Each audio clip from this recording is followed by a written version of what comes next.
Well, the UN resolution has been violated for the past 5 months, in fact. But look, very important, breaking news for you guys. I just confirmed a few hours ago, in fact.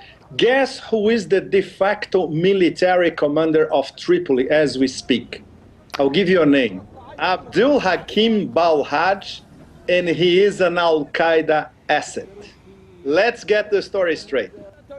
This is the guy who organized the Berbers in the southwest mountains, southwest of Tripoli, the offensive last Saturday. He was the military commander of this offensive.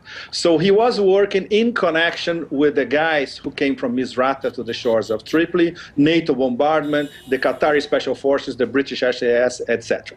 But how did this guy show up in the western Berber mountains? So we have to backtrack to 9/11. He was trained in Afghanistan. He was an Al-Qaeda asset, part of a very hardcore Salafist Islamist Libyan group called the Islamist Libyan Group, exactly, translating from the French, in fact.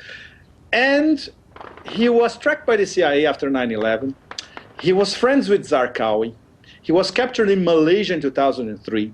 He was tortured in Bangkok, where I lived at the time, in one of those extraordinary rendition CIA prisons in Bangkok. He was sent back to the Libyans.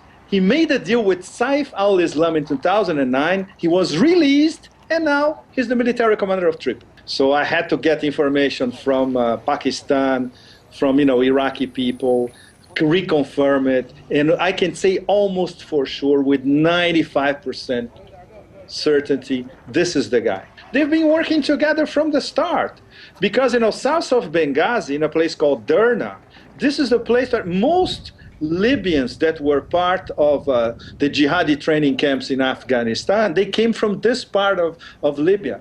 That's why people in Tripoli, they look at Cyrenaica and they see a bunch of country bumpkins. And this is true. This is something that your correspondents in Libya can see by themselves as well. And they also see a bunch of Salafi jihadists. But from the beginning, when the whole February 17th movement was hijacked by the NATO powers, by the US, by military defectors from Tripoli, everybody was working together, including the Salafi jihadists. That's why we don't know what's going to happen next.